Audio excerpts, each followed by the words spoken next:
Haram, Fatwa Majelis Ulama Indonesia bersama dengan Bapak Kiai Haji Arwani Syairoji. Beliau adalah anggota Komisi Fatwa MUI Pusat.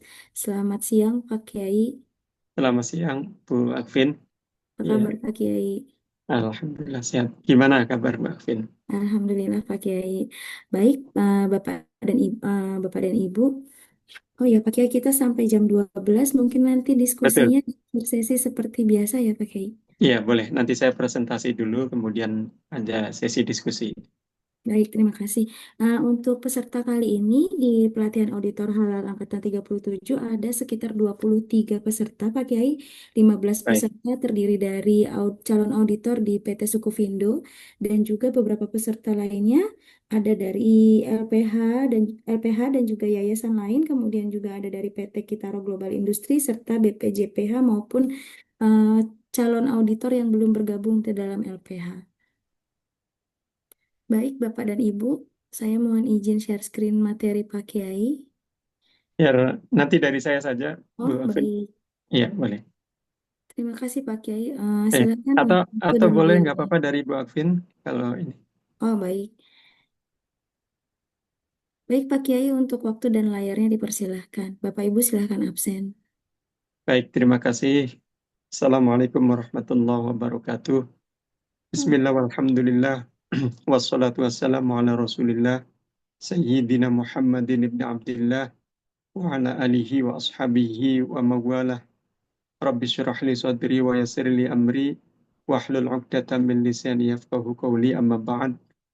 Yang saya hormati Direktur Halal Institute beserta seluruh kepengurusan, Ibu Ibu MOT dan Ibu moderator pada sesi kali ini, serta Bapak Ibu para peserta yang saya hormati. Alhamdulillah kita dapat berjumpa melalui media Zoom dalam sesi pembahasan tentang konsep halal haram menurut Al-Quran dan As-Sunnah, dan juga nanti ada beberapa contoh fatwa Majelis Ulama Indonesia terkait dengan pangan, obat-obatan, dan kosmetik.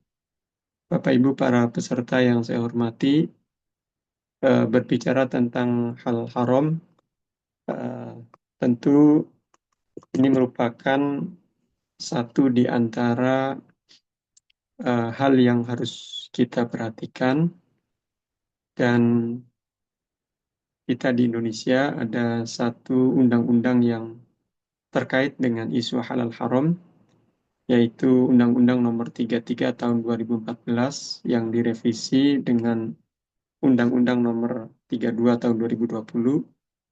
Ini merupakan terobosan untuk melindungi konsumen Muslim di Indonesia.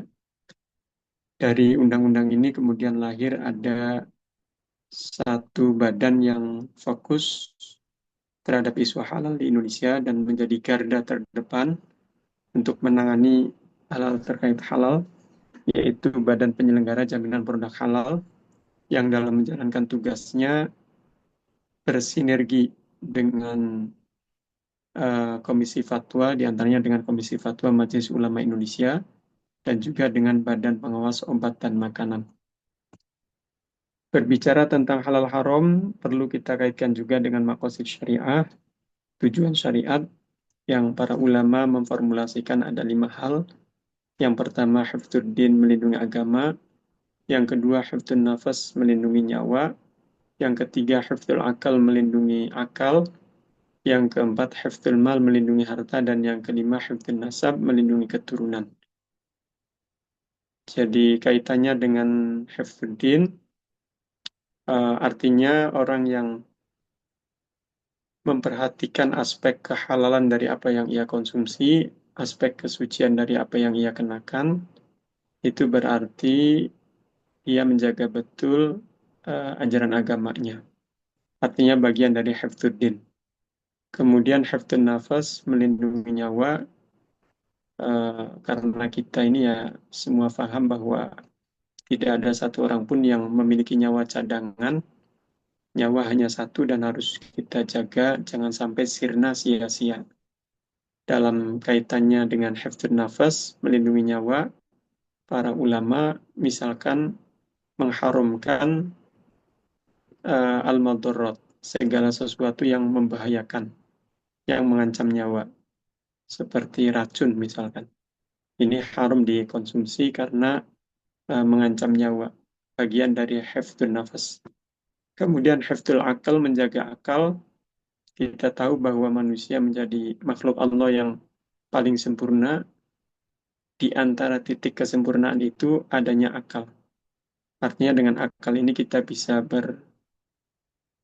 berinovasi, melakukan banyak terobosan, dan tentu kita harus menjaga fungsi akal. Jangan sampai fungsi akal ini tidak bisa maksimal atau tidak bisa berfungsi sama sekali. Makanya para ulama mengharamkan al-muskirat, segala sesuatu yang memabukkan, baik benda cair ataupun benda padat. Nah, ini hukumnya haram dikonsumsi. Kemudian hifdzul mal, menjaga harta. Nah, ini kaitan dengan menjaga harta ini adalah kita harus memperhatikan dalam mentasarufkan harta itu manhaj at-tawassut, moderat, adamul israf wa taktir, tidak boros dan tidak pelit. Jadi sedikit apapun atau sebanyak apapun harta kita, dalam mentasarufkannya itu harus betul-betul memperhatikan tadi, tidak ada israf dan takdir, boros dan pelit. Makanya kaitan dengan pembahasan kita halal haram, nanti bisa saja orang yang mengkonsumsi sesuatu yang halal, bahkan sudah berlabel halal makanannya, berubah hukumnya menjadi haram ketika ada unsur israf, dan ada unsur israf misalkan menghambur-hamburkan harta. Misalkan ada orang yang biasa makan siang atau sarapan hanya 1-2 porsi, satu ketika dia makannya sampai 15 porsi sekaligus dalam satu waktu, ini hukumnya bisa berubah menjadi haram karena adanya israf, menghambur-hamburkan harta. Kemudian yang kelima adalah hifdzun nasab, menjaga keturunan. Artinya yang harus memahami konsep halal haram dan mengamalkan dalam kehidupan keseharian, bukan hanya diri kita saja, kan, tapi juga keluarga kita, istri, suami, anak, cucu kita juga harus memahami dan memperhatikannya. Kemudian ada kaidah maqasid syariah, Bapak Ibu para peserta yang saya hormati. Di antara kaidah itu adalah ada hierarki kemaslahatan, yaitu doruriyat primer, hajat sekunder, dan tahsiniyat tersier. Artinya yang doruriyat ini hal yang harus dipenuhi, jika tidak dipenuhi maka berakibat fatal. Yang hajiat ini atau sekunder, hal yang sebaiknya dipenuhi, kalaupun tidak dipenuhi ini berakibat ketidaknyamanan dalam hidup. Kemudian yang tahsiniyat tersier ini hanya sebagai pelengkap saja. Jadi kalau kita kaitkan dengan konteks apa yang kita konsumsi sehari-hari, yang doruriyat primer ini oleh kebanyakan orang, misalkan contohnya misalkan unsur karbo. Karbo berupa nasi atau jagung atau ubi-ubian atau gandum. Nah, ketika kita makan setiap hari itu harus ada unsur karbonya. Kemudian yang hajiat sekunder ini seperti lauk pauk ya, ada ikan, ada telur, ada daging, tahu, tempe, sayur, dan yang lainnya. Nah, itu bagian dari hajiat. Artinya sebaiknya dipenuhi karena itu terkait dengan standar kesehatan, gizi, protein, dan seterusnya. Kemudian yang ketiga, tahsiniyat yang tersier ini hanya pelengkap saja. Jadi kalau kita makan ya ada kerupuknya, ada bawang gorengnya, ada sambelnya, itu bagian dari tahsiniyat atau tersier yang menjadikan kita lebih lahap makannya. Nah, itu hierarki kemaslahatan yang kita kaitkan dengan konteks pembahasan kita tentang halal haram. Kemudian ada ahkam syariah, ada hukum syariat, ada 5 hukum. Saya kira ibu bapak para peserta sudah sangat memahami, ini sangat familiar. Ada hukum wajib, sunnah, haram, makruh, dan mubah. Wajib harus dikerjakan seperti saat ini puasa di bulan suci Ramadan, kita tidak makan minum, menahan lapar dahaga di waktu tertentu selama 1 bulan penuh di bulan suci Ramadan. Nah, kalau ada orang meninggalkan puasa Ramadan dalam keadaan sadar, tidak ada uzur dan sengaja, maka hukumnya berdosa. Kemudian sunnah ini anjuran untuk mengerjakan, hanya sebatas anjuran, bukan keharusan. Di antara contohnya adalah mengawali buka puasa dengan makanan yang rasanya manis, seperti buah kurma atau kolak pisang, kolak labu, dan yang lainnya, atau sirup ya. Nah, ini hukumnya sunnah. Tapi kalau ada orang tidak melakukan hal tadi, ya tidak berdosa, karena hanya sebatas anjuran. Kemudian yang ketiga adalah haram. Haram ini harus harus ditinggalkan, seperti mengkonsumsi sesuatu yang najis, atau sesuatu yang membahayakan, atau sesuatu yang memabukkan. Nah, itu hukumnya haram, harus ditinggalkan. Kalau ada orang sengaja, sadar, tidak ada uzur mengkonsumsinya, maka secara fikih hukumnya berdosa. Kemudian makruh, makruh adalah anjuran untuk meninggalkan. Kalau haram kebalikannya wajib, kalau makruh kebalikannya sunnah. Jadi hanya sebatas anjuran saja untuk meninggalkan. Para ulama memberikan contoh yang makruh ini seperti makruh mengkonsumsi sesuatu yang baunya menyengat ketika kita ingin berkumpul dengan orang banyak, ingin hadir rapat secara offline, atau arisan, atau kondangan, atau ingin sholat berjamaah di masjid, atau sholat Jumat, sholat tarawih di masjid. Nah, ini kita makruh mengkonsumsi eh, sesuatu yang baunya menyengat, seperti buah durian, atau bawang putih, jengkol, petai, dan yang lainnya. Tapi ini hanya makruh, artinya kalau ada yang melakukan ya tidak berdosa. Kemudian yang kelima adalah mubah. Mubah ini suatu yang boleh dikerjakan, boleh ditinggalkan. Dan yang mubah ini contohnya seperti makan, minum, tidur, jalan-jalan, ngobrol, ini semuanya mubah. Tapi yang mubah ini bisa saja nanti berubah menjadi wajib, atau mubah berubah menjadi haram juga bisa. Nah, ini yang mubah menjadi wajib, misalkan ada orang divonis oleh dokter satu penyakit yang dia tidak boleh terlambat makan, dia harus makan tepat waktu. Maka makan bagi orang tersebut hukumnya menjadi wajib. Yang asalnya mubah menjadi wajib. Contoh mubah yang berubah menjadi haram, misalkan orang makan tapi yang dikonsumsi itu sesuatu yang najis. Walaupun makan ini hukumnya mubah, tapi ketika objek yang dimakan itu sesuatu yang najis, maka berubah menjadi haram. Nah, itu al-ahkam asy-syar'iyyah, atau hukum syar'i yang 5. Kemudian berikutnya berarti halal haram ini bagian dari hukum syar'i, artinya menjaga diri dari mengkonsumsi sesuatu yang haram adalah di antara cara untuk hifdzuddin, menjaga agama, hifdzun nafas, menjaga nyawa, hifdzul akal, menjaga akal, dan hifdzul mal, menjaga harta, dan hifdzun nasab, menjaga keturunan. Kemudian kita ingin melihat barometer melihat urgensi halal haram dari 3 barometer, dari ayat Al-Quran, hadis Nabi, kemudian makalah ulama atau statement ulama. Ada 2 ayat Al-Quran yang saya cantumkan di sini. Yang pertama ayat 168 surat Al-Baqarah, ya ayuhan nasu kulu mimma fil ardi halalan thayyiba wa la tattabi'u khutuwati syaitan innahu lakum aduwwum mubin. Hai sekalian manusia, makanlah yang halal lagi baik dari apa yang terdapat di bumi, dan janganlah kamu mengikuti langkah-langkah syaitan, karena sesungguhnya syaitan itu adalah musuh yang nyata bagimu. Nah, ini ayat yang eh, terkait dengan konsep halal. Ada penegasan halalan thayyibah. kita diperintahkan untuk mengkonsumsi sesuatu yang halal dan baik.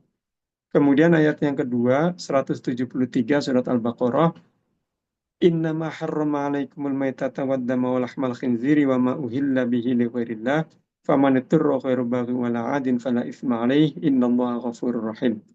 Sesungguhnya Allah hanya mengharamkan atas membangkai darah, daging babi dan daging hewan yang disembelih dengan menyebut nama selain Allah. Tetapi barang siapa yang terpaksa memakannya bukan karena menginginkannya dan tidak pula melampaui batas, maka tidak ada dosa baginya. Sungguh Allah Maha Pengampun, Maha Penyayang. Nah, ini ayat yang terkait dengan konsep haram. Ada beberapa hal yang ditegaskan hukum haramnya melalui ayat tadi. Di antaranya bangkai, kemudian darah, daging babi, kemudian daging hewan yang tidak disembelih secara syar'i. Itu hukumnya haram dikonsumsi. Kemudian barometer yang kedua adalah hadis Nabi SAW. Ada dua hadis juga yang saya cantumkan di sini. Yang pertama, hadis riwayat Imam Bukhari dan Muslim. Innal halala bayyinun wa innal harama bayyinun wa bainahuma umurun mustabihatun la ya'lamuhunna katsirun minan nas faman ittaqa asy-syubuhat faqad istabra'a lidinihi wa 'irdihi wa man waqa'a fi syubhat waqa'a fil haram. Sesungguhnya perkara yang halal itu telah jelas dan perkara yang haram juga telah jelas, dan di antara keduanya terdapat perkara-perkara yang samar tidak diketahui oleh mayoritas manusia. Barang siapa yang menjaga diri dari perkara-perkara samar tersebut, maka dia telah menjaga kesucian agama dan kehormatannya. Barang siapa yang terjatuh ke dalam perkara yang syubhat, maka dia terjatuh kepada perkara yang haram. Hadis yang pertama ini menjadi inspirasi utama adanya program sertifikasi halal yang sekarang gencar dilakukan di Indonesia dan juga di berbagai negara yang berpenduduk mayoritas muslim lainnya. Jadi innal halal bayyinun wa innal harama bayyinun, yang halal jelas, yang haram jelas. Nah, dengan sertifikat halal ini semua orang menjadi mudah untuk mengidentifikasi mana makanan yang halal sesuai dengan koridor syar'i, mana yang tidak halal. Jadi ini menjadi inspirasi ya hadis yang ini. Kemudian ada hadis yang kedua, kullu dzinabin minas sibai wa kullu dzi mikhlabin minat thairi haramun. Setiap hewan buas yang bertaring dan unggas bercakar tajam hukumnya haram dikonsumsi. Ada buaya, serigala, dagingnya haram dikonsumsi. Burung gagak, burung elang juga dagingnya haram dikonsumsi walaupun disembelih secara syar'i. Kemudian barometer yang ketiga adalah makalah ulama. Ada 3 kaidah fikih yang saya cantumkan di sini. Kaidah fikih ini adalah statement ulama. Yang pertama, al-aslu fil asya'i an-nafi'ati al-ibahatu wal aslu fil asya'i ad-darrati at-tahrim. Hukum asal sesuatu yang bermanfaat adalah halal, hukum asal sesuatu yang berbahaya adalah haram. Nah, ini tentu dari hukum asal ini nanti bisa berubah ke sebaliknya tergantung konteks, situasi dan kondisi. Seperti konteks darurat misalkan. Ini bisa merubah hukum asal ke keadaan darurat. Kaidah yang kedua, ad-daruratu tubihul mahdzurat. Nah, keadaan darurat membolehkan kita melakukan atau mengkonsumsi sesuatu yang diharamkan. Tapi ini tentu dalam keadaan darurat, bukan keadaan normal, dan itu pun disesuaikan dengan tingkat kedaruratannya. Kemudian kaidah yang ketiga, idza samal halal wal haramu ghulibal haram. Jika perkara halal dan haram berkumpul, maka yang dimenangkan adalah perkara yang haram.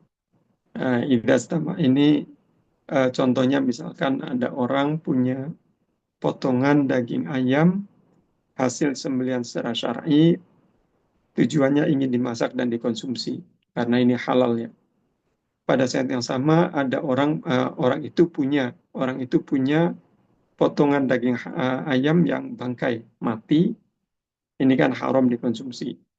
Nah, tujuannya untuk pakan ternak atau pupuk kandang. Nah, tapi sebelum diproses, dua macam potongan daging ayam tadi itu tercampur dan tragisnya pemiliknya ini tidak mampu untuk membedakan mana potongan daging ayam yang hasil sembelihan syar'i yang halal, mana potongan daging ayam yang mati bangkai tadi. Nah, yang haram. Dalam kondisi seperti ini, maka berlakulah kaidah fikih tadi, perkara halal dan perkara haram berkumpul, maka yang dibenarkan adalah perkara yang haram. Artinya, semua potongan daging ayam dalam contoh tadi, hukumnya haram dikonsumsi. Kemudian, itu tadi tiga barometer ya, ayat Quran, hadis, dan makalah ulama terkait dengan urgensi halal haram. Kemudian ada istilah makanan yang halalan thayyibah. Ini satu titik yang paling ideal yang harus kita perhatikan. Apa yang kita konsumsi itu statusnya halalan thayyibah. Artinya halal ini sesuatu yang jenis makanan yang boleh dikonsumsi, tidak diharamkan. Sementara thayyib itu berarti jenis makanan yang bisa dinikmati, memberi manfaat karena memenuhi standar kesehatan, gizinya, proteinnya, higienisnya, dan tentu tidak mudarat bagi kesehatan fisik dan psikis. Kemudian didapatkan dengan cara yang elegan. Jadi nanti bisa saja Bapak Ibu para peserta yang saya hormati, orang makan sesuatu kemudian statusnya itu halal atau thayyibah, halal dan baik. Bisa juga nanti orang makan sesuatu statusnya itu halal ghairu thayyib, halal tapi tidak baik. Contoh misalkan yang halal atau thayyibah. Ada orang makan kue, kondisi kuenya masih layak dikonsumsi, kemudian dia mendapatkannya dengan cara yang elegan, membuat sendiri atau membeli dari satu tempat atau dikasih dari orang lain. Nah, ketika dia konsumsi makanan tadi atau kue tadi ya, itu statusnya halal thayyibah. Kemudian misalkan contoh yang halal ghair thayyib, kuenya itu kondisinya sudah agak basi. Sudah agak basi tapi dia tetap mengkonsumsi. Nah, ketika dia konsumsi, nah ini statusnya halal ghairu thayyib, halal tapi tidak baik. Nanti ada efek negatifnya bagi kesehatan. Biasanya perut agak mual atau kepala agak pening dan seterusnya. Nah, itu contoh yang halal ghairu thayyib. Atau misalkan kondisi makanannya masih bagus, layak dikonsumsi. Cuman cara mendapatkannya tidak elegan. Artinya tidak mencuri ya. Kalau mencuri kan haram. Nah, ini eh, dia mendapatkannya itu dengan meminta dari orang lain, tapi secara paksa. Minta dari temannya atau keluarganya secara paksa. Sehingga pemiliknya itu memberikannya tidak sepenuh hati. Nah, ketika dikonsumsi, maka statusnya ini halal ghairu thayyib. Halal tapi tidak baik. Nah, yang menjadi target kita adalah halalan thayyibah. Halal dan baik. Kemudian ada sebab keharaman sesuatu. Ini yang saya cantumkan ada 6. Yang pertama an-najis, awil mutanajis, sesuatu yang najis atau terkena najis. Yang najis seperti darah, nanah, itu najis, haram dikonsumsi. Yang mutanajis seperti misalkan buah-buahan yang misalkan sebelum dimakan jatuh menimpa kotoran binatang. Nah, buah yang halal, yang suci halal ini ketika terkontaminasi kotoran binatang, hukumnya haram dikonsumsi.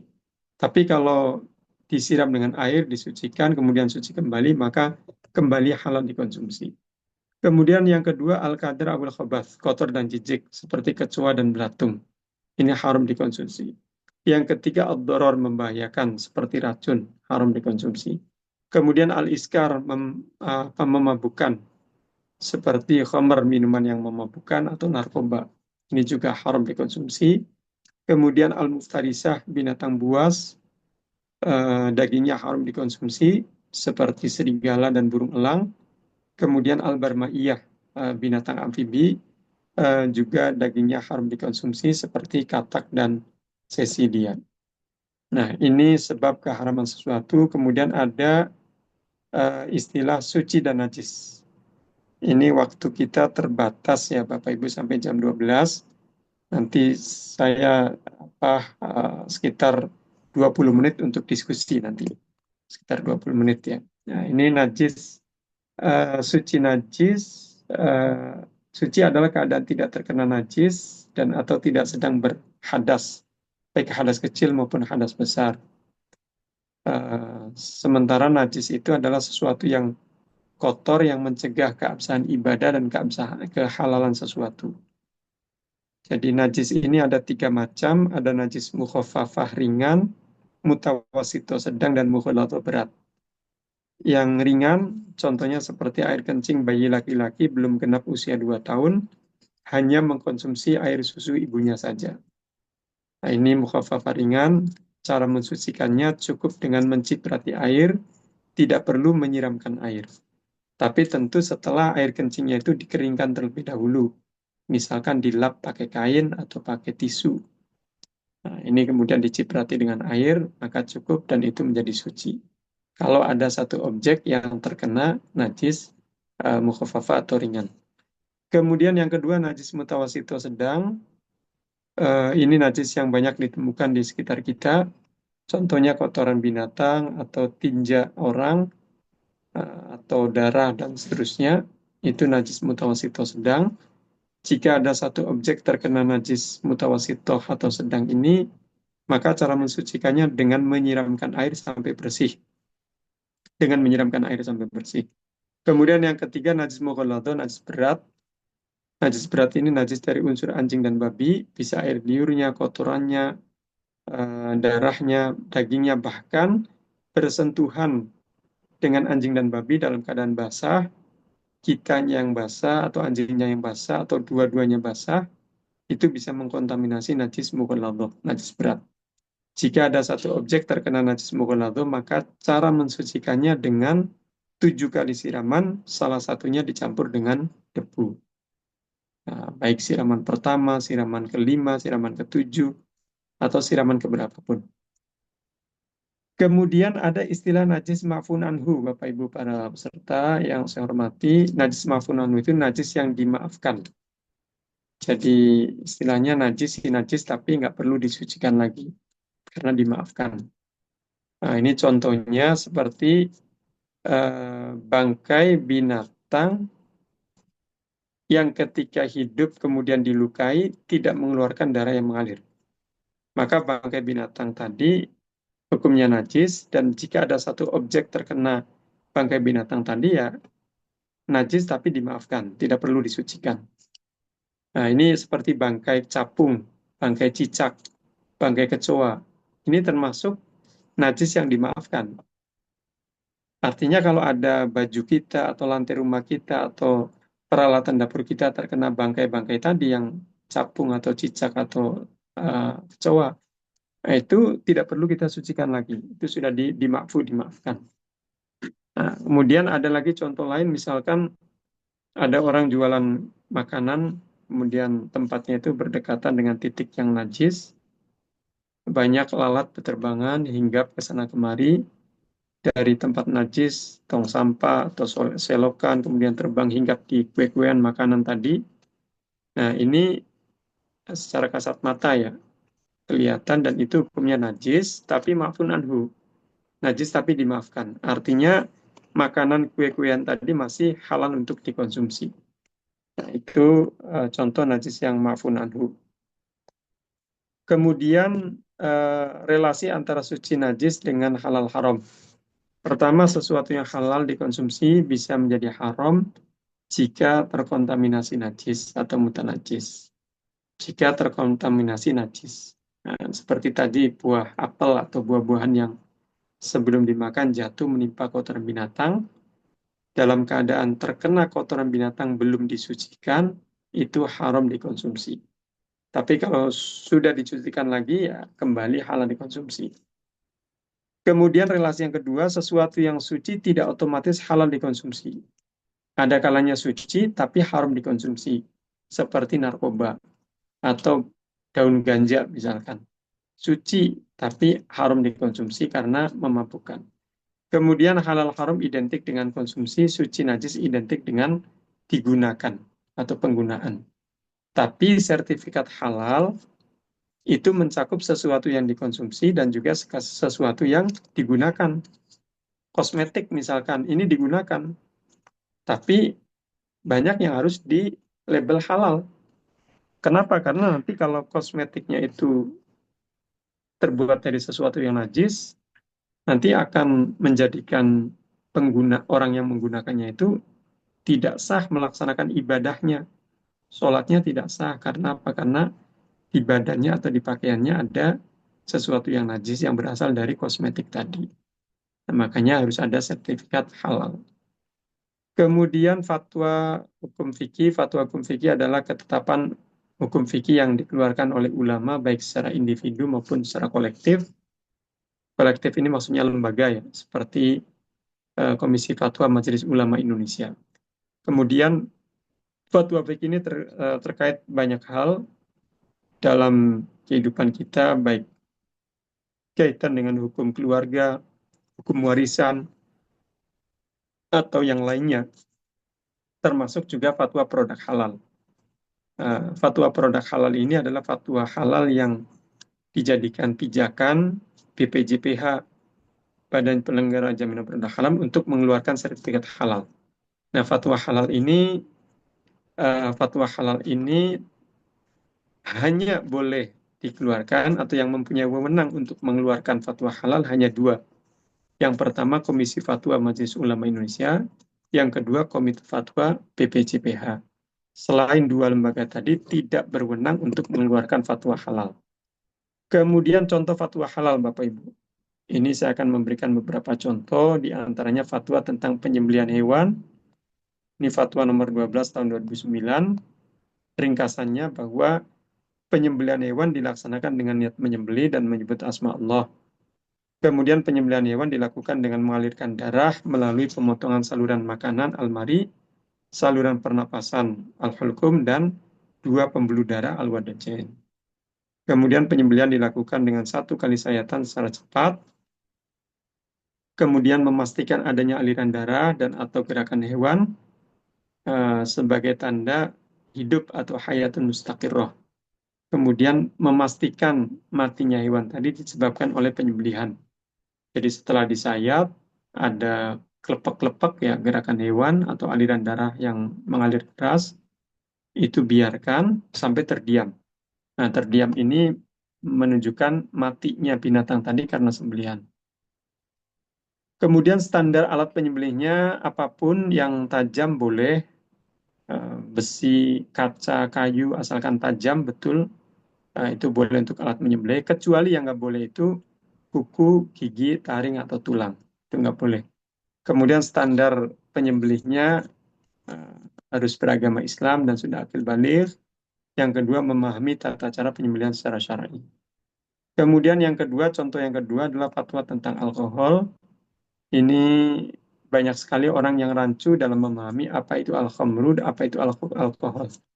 Al-khamru adalah minuman yang memabukkan, terbuat dari apapun, hukumnya najis dan haram. Adapun alkohol, sesuai dengan fatwa MUI ini, dijelaskan bahwa alkohol terbagi menjadi dua. Ada alkohol hasil samping industri khamar, ada alkohol bukan hasil samping industri khamar. Alkohol yang hasil samping industri khamar artinya didapatkan dari satu perusahaan pabrik yang memproduksi minuman yang memabukkan, kemudian pada saat yang sama juga memproduksi alkohol untuk diperjualbelikan.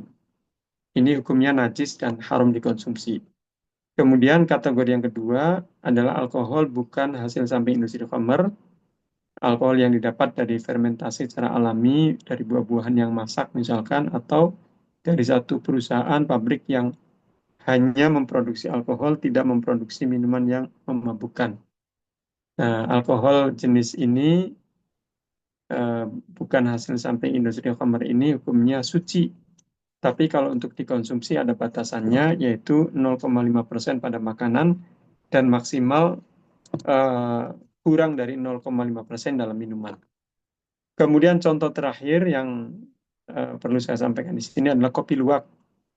Contoh kopi luwak ini adalah biji kopi yang dimakan oleh binatang luwak, kemudian keluar lagi biji kopi tadi bersama ampas kotoran binatang luwak masih dalam keadaan utuh, tidak hancur, tidak pecah. Nah, kemudian disucikan dengan air, disiram, dibilas, setelah itu ditumbuk menjadi bubuk kopi dan kemudian diseduh, disajikan menjadi minuman kopi luwak. Nah, ini kalau prosesnya seperti tadi, maka hukumnya halal, halal dikonsumsi. Tapi kalau biji kopi yang keluar bersama ampas kotoran binatang luwak tadi sudah hancur, sudah pecah, ya tidak boleh diproses untuk menjadi bubuk kopi yang kemudian diseduh dan dinikmati. Baik Bapak Ibu para peserta pelatihan yang saya hormati, itu prolog dari diskusi kita pada kali ini. Kita masih ada waktu sekitar 20 menit ke depan. Silakan jika ada pertanyaan atau apa yang perlu didiskusikan. Baik, waktu saya kembalikan kepada Ibu Moderator. Baik, terima kasih banyak Pak Kiai untuk pemaparannya. Silahkan Bapak dan Ibu, dipersilahkan. Izin Ibu ingin bertanya. Boleh sebutkan nama dan instansinya, Bu. Baik, terima kasih atas kesempatannya. Terima kasih kepada Ustaz yang telah memberikan materi pada siang hari ini. Perkenalkan, nama saya Sri Wahyuni dari Sukovindo, daerah Sorong atau Papua Barat Daya. Baik, Baik, silakan Bu. pertanyaan saya Ustaz, eh, bagaimana hukum bekerja sebagai auditor halal di wilayah yang mayoritas penduduknya non-Muslim? Apakah itu dikategorikan sebagai fardu kifayah atau fardu ain? Terima kasih, Ustaz. Baik, ini langsung dijawab saja ya, Bu, Ibu Moderator. Iya, Pak Kiai, silakan. Ya, ini dari Ibu Sri Wahyuni tentang hukum menjadi auditor halal di daerah yang minoritas Muslim. Apakah fardu ain atau fardu kifayah atau apa hukumnya? Jadi menjadi auditor halal ini adalah bagian penting dalam eh, isu halal di Indonesia, sertifikat halal yang sekarang gencar dilakukan oleh pemerintah untuk memastikan bahwa produk-produk yang diedarkan di tengah masyarakat dan nanti akan dikonsumsi oleh mayoritas Muslim itu betul-betul sesuai dengan koridor syar'i. Nah, ketika berada di daerah yang minoritas Muslim, tentu bagi seorang Muslim akan tidak seleluasa untuk mencari makanan yang halal ketika dia berada di daerah yang mayoritas Muslim. Nah, maka dari itu bekerja sebagai auditor halal dimanapun sebenarnya ini sangat mulia dan sangat penting kaitannya dengan terutama dengan program pemerintah sertifikasi halal. Nah, ini sangat penting dan ini akan sangat menentukan keberadaan makanan-makanan itu betul sesuai dengan koridor syar'i sehingga BPJPH kemudian memberikan sertifikat halal. Ya. Nah, ini apalagi di daerah yang minoritas Muslim. Kalau misalkan tidak ada orang lain, nah ini tidak ada orang lain yang nandangi sebagai auditor halal, ya tentu bagi orang tersebut menjadi fardu ain ya, karena tidak ada orang lain.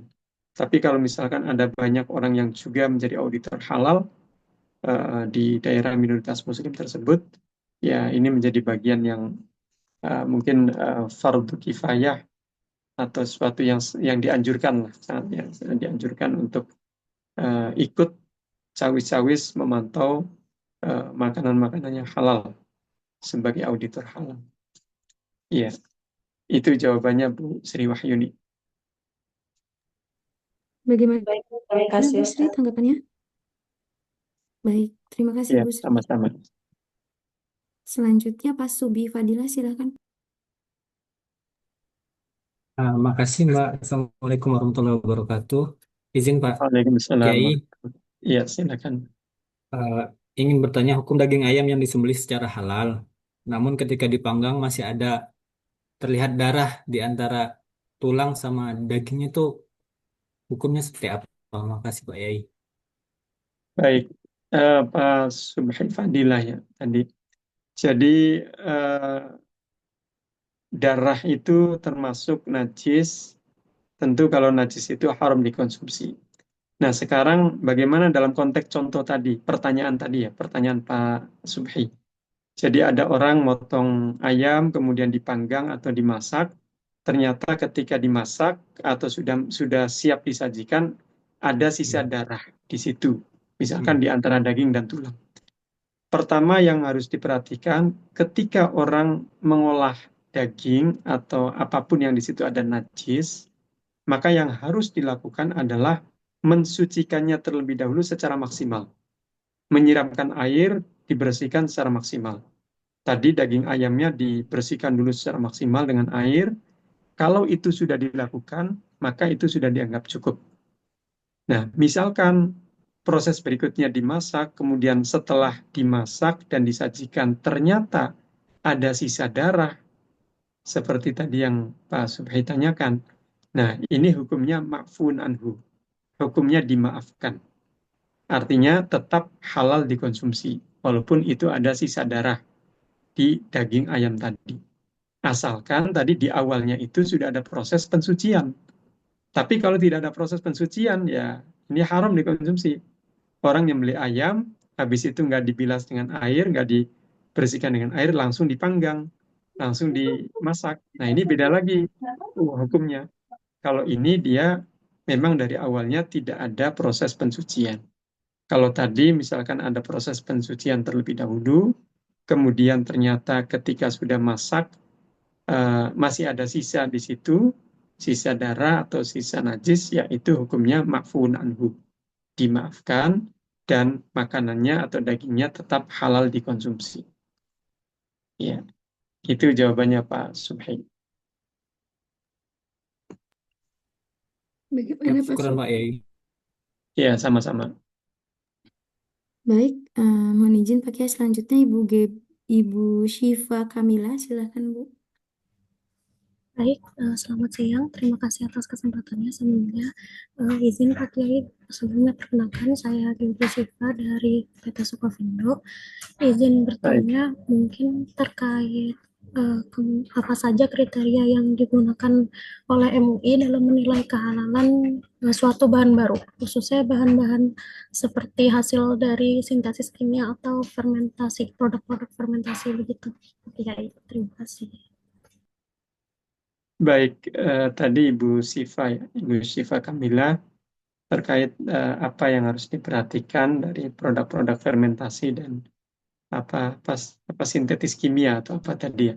Jadi intinya begini, Ibu Bapak, para peserta yang saya hormati, yang perlu diperhatikan pertama adalah tidak adanya unsur najis. Tidak adanya unsur najis dari produk-produk tadi. Bapak Ibu bisa melihat bahan bakunya apa, unsur najis atau tidak. Kemudian unsur yang tentu diharamkan ya, seperti daging babi dan yang lainnya. Kemudian selain itu, pastikan juga tidak memabukkan. Artinya tidak memabukkan ini karena ada unsur yang iskar, itu kan diharamkan. Tidak memabukkan, dan yang terakhir adalah tidak madorot, tidak membahayakan jika dikonsumsi oleh manusia. Jadi tiga hal ini menjadi acuan umum Bapak Ibu ketika melihat satu produk yang nanti apakah itu dianggap halal atau tidak. Di antaranya yang pertama, bahan bakunya itu tidak dari sesuatu yang najis atau sesuatu yang haram. Kemudian produknya itu tadi tidak membahayakan dan juga tidak mengandung unsur iskar atau memabukkan. Nah, jika ini semua sudah terpenuhi, ya bisa jadi itu sudah tidak ada masalah. Ya. Itu jawabannya Ibu Syifa. Baik, Bapak, terima kasih atas penjelasannya. Ya, sama-sama. Baik, terima kasih banyak Bu Syifa. Selanjutnya Ibu Fitria Rahmawati, silahkan Bu. Assalamualaikum Pak Kiai, saya dengan Fitria. Izin Silakan, bertanya, Waalaikumsalam. apabila sedang proses audit, ketika dicek di lab, misalkan produk tersebut terdapat kandungan alkoholnya. Nah, apakah proses auditnya ini diberhentikan, jadi tidak dilanjut sehingga produk tersebut tidak bisa disertifikasi halal, atau atau dari pelaku usahanya boleh mengajukan kembali dengan merubah proses produksi yang ada gitu. Terima kasih. Baik, tadi Bu Fitria ya. Jadi ketika mengaudit kemudian ternyata yang diaudit ini mengandung alkohol atau sesuatu yang diharamkan. Saya kira ini apakah dilanjutkan atau diberhentikan ini bagian dari teknis ya Bu Fitria, teknis tugas seorang auditor halal ketika menjalankan tugasnya. Sebenarnya ini nanti bisa ditanyakan pada narasumber lain yang terkait dengan teknis atau tugas, bagaimana tugas Bapak Ibu sebagai auditor halal di kemudian hari, ada kode etiknya, kemudian ada teknis menjalankan tugasnya.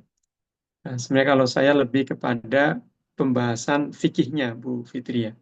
Jadi fikihnya untuk menambah wawasan fikih tentang pangan, obat-obatan, kosmetik, dan jasa kepada Bapak Ibu yang nanti di kemudian hari akan menjadi auditor halal. Nah, kalau secara fikih nanti jawaban saya begini, Bu. Jadi kalau misalkan yang diaudit oleh Ibu Bapak itu mengandung unsur alkohol, ya tentu saya tidak tahu nanti secara etika atau teknis tugasnya seperti apa seorang auditor halal, tapi yang jelas sih ya temuan itu harus disampaikan bahwa bahannya itu mengandung alkohol, seperti apa kondisinya, dan nanti kalau jelas itu mengandung alkohol yang di luar batas yang ditoleransi, ya secara fikih hukumnya haram dikonsumsi. Adapun yang terkait berhenti mengaudit atau tetap melanjutkan, nanti bisa Ibu Fitria tanyakan pada sesi yang lain yang terkait dengan tugas, fungsi, dan mungkin kaitan kode etik dari seorang auditor halal. Ya, itu jawabannya Bu Fitria. Baik Pak Kiai, terima kasih. Ya, sama-sama. Terima kasih Bu Fitria. Mohon izin. Selanjutnya Pak Ahmad Fauzi, boleh Pak silakan. Baik, terima kasih. Sebelumnya, Assalamualaikum warahmatullahi wabarakatuh. Perkenalkan, Waalaikumsalam. saya Fauzi, Pak Yai. Izin bertanya, bagaimana menyikapi produk impor dari negara yang non-Muslim yang mungkin mengklaim produknya itu halal? Itu bagaimana, nggih, Pak Yai? Terima kasih. Baik, dari Pak Ahmad Fauzi ya, kaitan dengan produk impor, ada regulasi kita di Indonesia yang BPJPH sudah menentukan prosedur ketika produk impor masuk ke Indonesia, bagaimana tentang kehalalannya. Nah, ini nanti ada yang harus mengajukan sertifikat halal lagi di Indonesia, tentu melalui BPJPH, ada yang sudah dianggap dari sertifikat halal negara asalnya. Ketika lembaga halal di negara asalnya itu sudah bekerja sama dengan BPJPH di Indonesia. Artinya ada beberapa lembaga-lembaga halal di luar negeri yang di situ sudah diakui di Indonesia. Artinya ketika produk-produk itu sudah ada label halal dari lembaga halal negara setempat masuk ke Indonesia, itu ya sudah tidak perlu untuk mengajukan sertifikat halal. Tapi ada yang harus mengajukan sertifikat halal. Saya kira ini ada regulasi khusus di BPJPH terkait dengan produk impor ini. Nanti lebih jelasnya bisa ditanyakan pada sesi yang terkait dengan teknis pengajuan sertifikat halal ya. Ya, itu jawabannya Pak Ahmad Fauzi. Baik, terima kasih, Pak Yai. Ya, sama-sama. Terima kasih Pak Ahmad. Selanjutnya Bu Selva, silahkan satu pertanyaan saja Bu.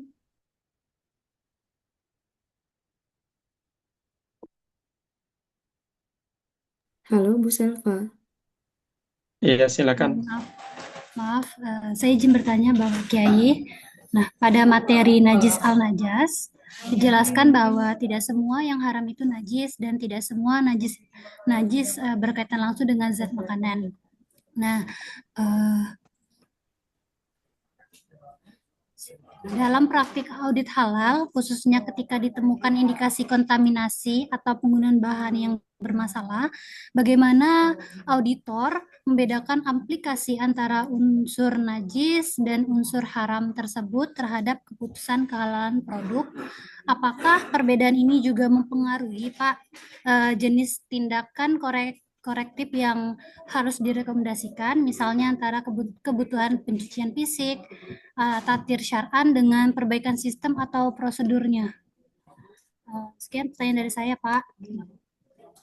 Baik, Ibu Salva ya tadi. Jadi tadi di antara relasi antara suci najis itu eh, tidak semua yang suci halal dikonsumsi ya. Tidak semua suci halal dikonsumsi. Seperti daun ganja itu suci tapi haram dikonsumsi. Nah, sekarang antara unsur najis dan unsur haram yang ditemukan oleh para auditor halal itu bagaimana tindakan atau rekomendasi para auditor halal. Seperti itu ya Bu Salva. Ya, Ya, benar. jadi begini, intinya ada sesuatu yang najis, ada sesuatu yang haram. Ini dua-duanya tidak bisa menjadikan satu produk yang mengandung dua unsur tadi atau salah satunya itu diberikan sertifikat halal. Artinya tidak layak diberikan sertifikat halal. Jika Bapak Ibu sebagai auditor halal dalam menjalankan tugasnya kemudian menemukan dalam produk tadi ada unsur najis atau ada unsur yang haram, maka ya harus direkomendasikan bahwa produk itu tidak layak untuk diberikan sertifikat halal. Nah, kenapa? Karena yang najis, yang haram ini ya tidak boleh dikonsumsi. Artinya kalau ada unsur najis atau unsur haram ya itu secara fikih tidak boleh dikonsumsi dan secara regulasi tentu juga tidak bisa mendapatkan sertifikat halal. Nah, walaupun misalkan yang haramnya ini sesuatu yang haramnya ini suci, misalkan seperti tadi ada unsur daun ganjanya, misalkan ada unsur sesuatu yang memabukkan yang asalnya dari sesuatu yang suci. Nah, ini juga tidak direkomendasikan untuk diberi sertifikat halal. Iya, itu jawabannya Bu Salva. Baik, Pak Kiai, terima kasih atas jawabannya. Iya, sama-sama. Baik, terima kasih banyak Bu Selva. Mungkin satu lagi pertanyaan karena sudah pukul 11.59. Silahkan Pak Deki.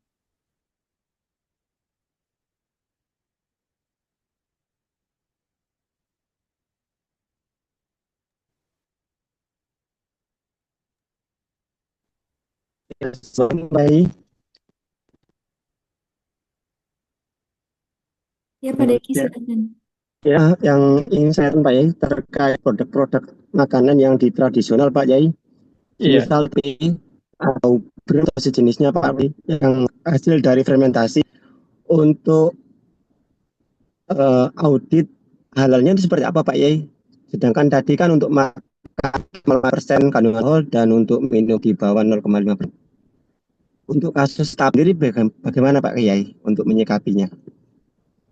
Baik, tadi pertanyaan dari Pak Diki ya. Ada jenis makanan-makanan tradisional yang proses fermentasi kemudian mengandung alkohol ya. Jadi kalau intinya Iya, Pak. begini Pak. Intinya kalau secara fikih ya, secara fikih eh, yang ditoleransi kandungan alkohol itu kalau dalam makanan 0,5%. Kalau dalam minuman kurang dari 0,5%. Nah, di atas itu berarti tidak ditoleransi. Artinya kalau ada makanan yang kadar alkoholnya lebih dari itu, maka hukumnya haram dikonsumsi. Nah, ini yang nanti bagaimana teknis para auditor halal untuk menyikapi hal seperti ini. Nah, coba nanti ditanyakan pada sesi yang terkait dengan tugas, fungsi atau kode etik seorang auditor halal, Pak Diki. Jadi bagaimana Ya, cara menyikapi atau merekomendasikannya. Yang jelas makanan yang halal dikonsumsi kalau itu ada kandungan alkohol, secara fikih itu ya maksimal 0,5%. Ya, itu pun alkoholnya harus dipastikan dari bukan hasil samping industri khamr. Itu.